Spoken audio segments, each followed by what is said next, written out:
Now, I couldn't let this year end without talking about Joann's. If you are new to my channel, hey, what's up and welcome. If you are a returning viewer, welcome back to my channel. For those returning, you know that I have been all up and through various fabric stores this year. And if you are a creative or you are part of the sewing community, then it is no news to you that Joann's Fabrics filed for bankruptcy earlier this year. For the folks where you're not aware of this and this is news to you, well, yes, indeed, our beloved craft store filed for bankruptcy earlier this year, but not too long after they were able to get out of bankruptcy.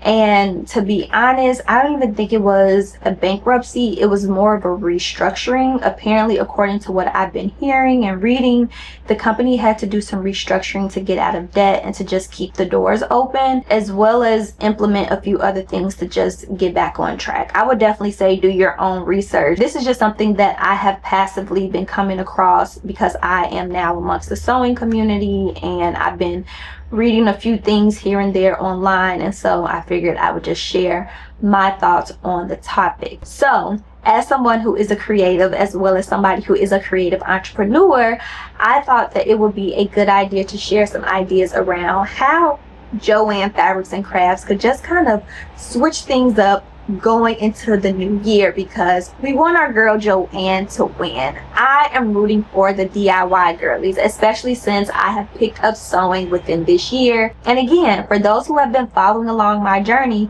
you know I have been in and out of countless fabric stores this year, and out of all the stores, listen, no one has our homegirl Joann beat, personally, in my opinion. And I'm going to share with you all why I actually like this store. For me, it's a convenience thing, and I feel like no matter what store I go to, I can always count on going in there to find what I need. I also like the fact that Joann's has not only fabric and sewing patterns, but they also sell a ton of other things. Most fabric stores primarily focus on fabric and sewing supplies, and if they do sell sewing patterns, it's a very slim and limited selection, and I am the type of person that values convenience. So if I can get my patterns, my fabric, and the supplies, and maybe a little something extra all in one place, let's do it. And we all know how it is when you go grocery shopping. You got to go to almost 3 different stores, especially if you're one of those type of people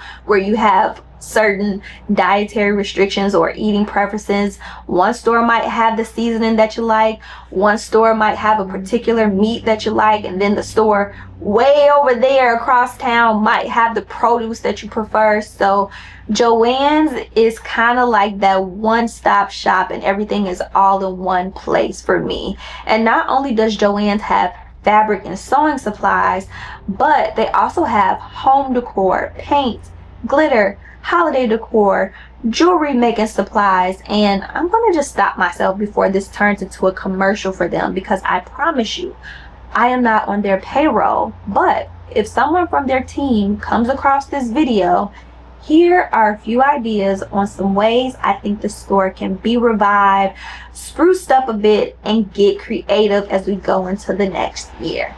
So the first thing I would implement is bringing in a partner. As I've mentioned before, on a smaller scale, entrepreneurship can be isolating at times. And as a creative, we thrive off of having ideas, inspiration, and being in community amongst others. Anytime I consult others on a video strategy or creative ways to market their business, I typically ask people, have you thought about collaborating with others in adjacent industries so their community can be exposed to your community and vice versa? Or shoot, anytime business is personally slow for me as a videographer and I'm in between videography gigs, I have to personally ask myself, have you reached out to your network? Have you communicated you're looking for clients and that you're open to new work opportunities? So similarly, on a larger scale, as it relates to corporate companies such as Joann's, I would bring in a coffee shop or some sort of pastry counter or some sort of food or beverage cafe to get the people excited and juiced up about coming into the store. Like, could you imagine a Joe and the Juice inside of a Joann's? Listen, I will gladly sip on my little green juice and take long strolls down the fabric aisle. For example, our good friend Target, or if you're bougie, Target, almost every Target has a Starbucks at the front of their store as soon as you walk in. It can fuel the girls up as they come in and prepare to fill their baskets with a ton of stuff they don't necessarily need, but it's Target. It's always an add to cart kind of day. And on the way out, you can get a little snack.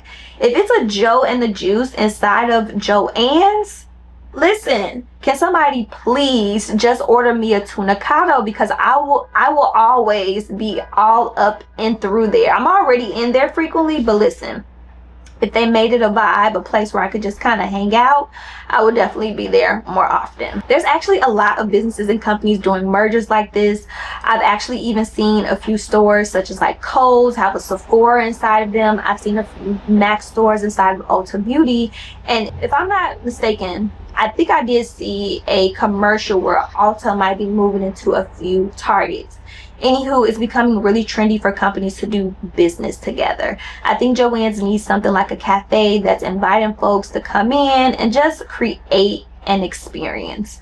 Also, while people are fabric and craft shopping, maybe people might stay a little longer if they had some food and they are browsing through pattern catalogs. I don't know. This is just a suggestion. This is just my opinion, okay?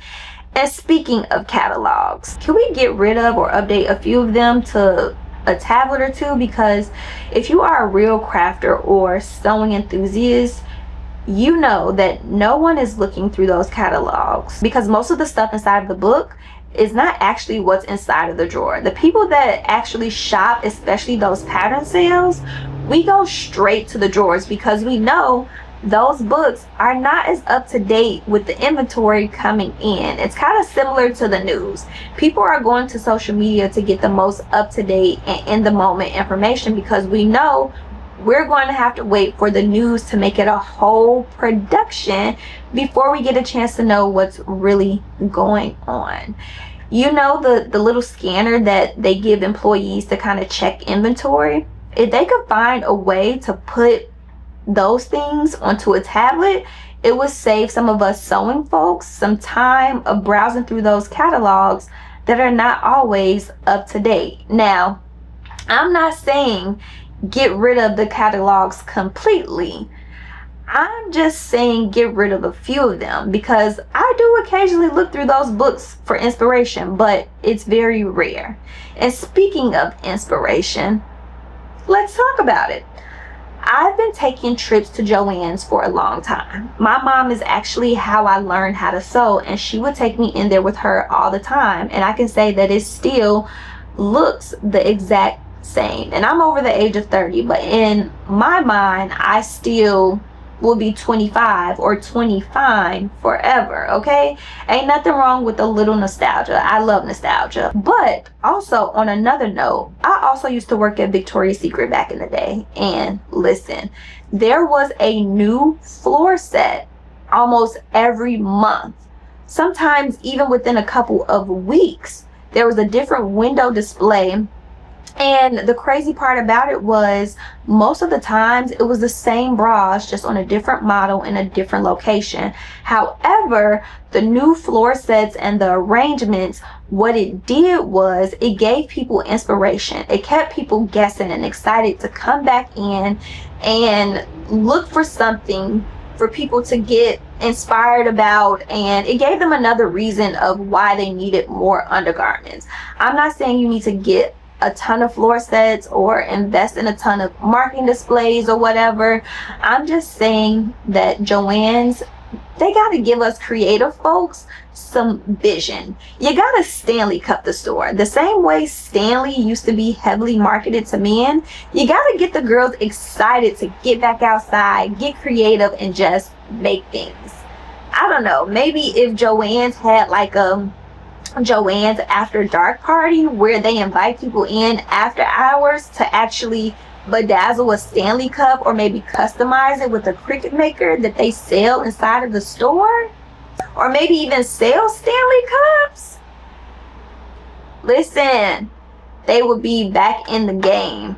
They're not out of the game, but I'm just saying it would give people, you know, some motivation to get back out there and get creative. Or maybe if they had more sewing classes, I think that it would really be a great idea. But I will say, if they made it more of a party up in there, I would definitely be there. I can definitely remember within maybe this year or last year, I actually went to IKEA for a craft night. I think they had it inside of one of their stores. It was definitely after hours, and I think if Joann's hosted a craft night maybe once or twice a month outside of the typical 9 to 5 time, people might actually show up. That's when I went to IKEA to paint a wooden spoon and fork set, and I had a blast. And I bought some other stuff while I was in there. So I don't know about y'all, but if there was a pattern swap or a fabric swap meetup at Joann's, I would definitely go. If it were a panel discussion from, I don't know, like the designers who make some of the patterns, or maybe a Pinterest event at Joann's, I will go.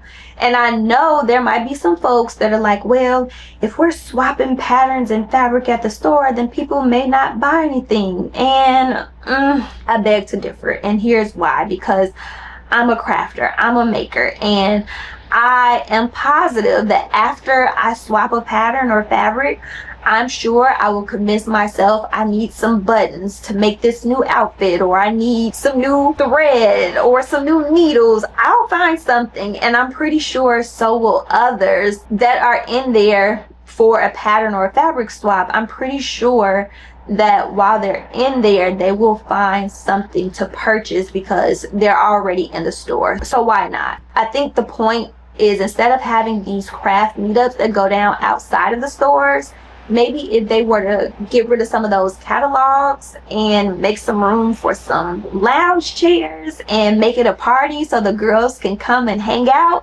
then it will definitely be a game changer. But this is just my thoughts and my personal opinion. But I think it would be a good time. And I will admit, there is a slight undertone and a bit of assumption that only mature people shop in that store. But I'm gonna let you in on a little secret.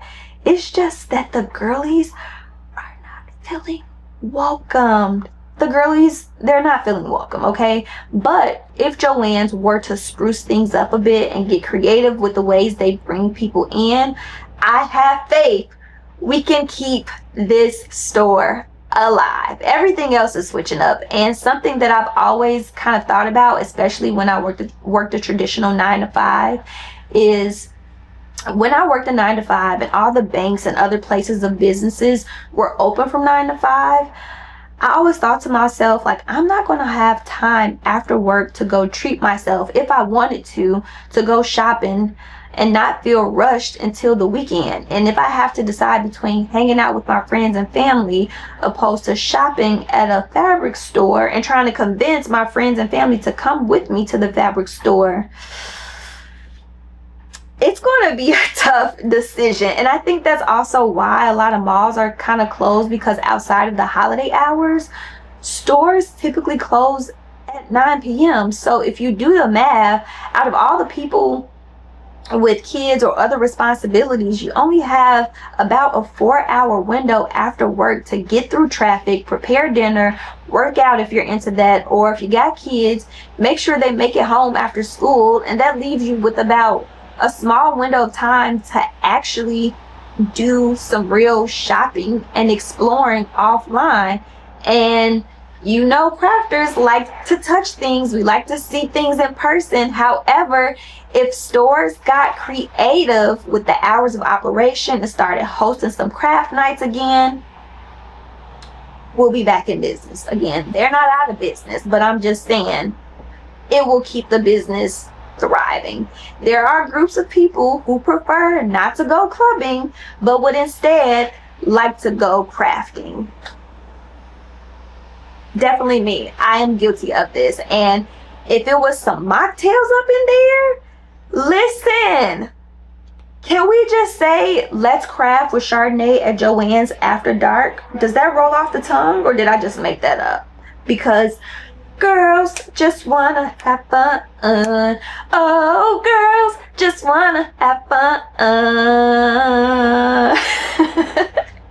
I'm kidding, but seriously, we gotta keep our good sis Joann out the news next year so I can keep sewing. Also, if you have stayed tuned into my channel and this video for this long, definitely make sure that you subscribe to my channel. I'm close to being monetized, and being monetized means that I can keep fabric shopping and I can buy my Jeep some new parts and just keep making stuff.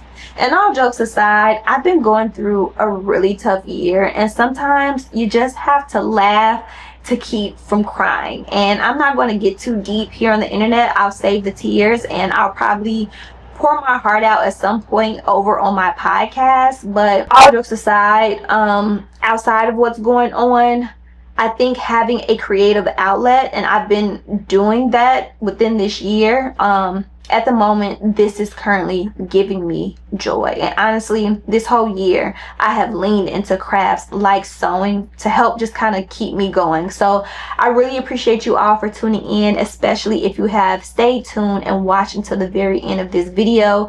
Another thing that sparked this video is, as I was journaling about if I could personally restructure my life, what would that look like, and somehow went down a rabbit hole of thinking about how stores like Joann's and many other people in situations are having to get creative and rework some things in order to stay afloat and just make things happen. So I'm in a creative mood. This isn't a pity party, and I'm the type of person where I will give myself a moment to cry, but then I'll be like, all right, get it together, find your glue gun, let's get scrappy and go out with a bang. So let's stay creative. Let me know in the comment section, if you could reimagine the store, what would you put in there? If you could restructure your life, what would you do on a day-to-day basis? I personally would try to, you know, sew at least a couple hours a day, especially in the morning time. I love slow mornings and a good morning sew session. But if anything in this video resonated with you, let me know in the comment section. Did you like any of the ideas I shared? Do you have some different ideas that you would like to share? Maybe you're one of those people that just want to keep all the catalogs. Let me know in the comments, and I'll catch you all in my next video. Bye.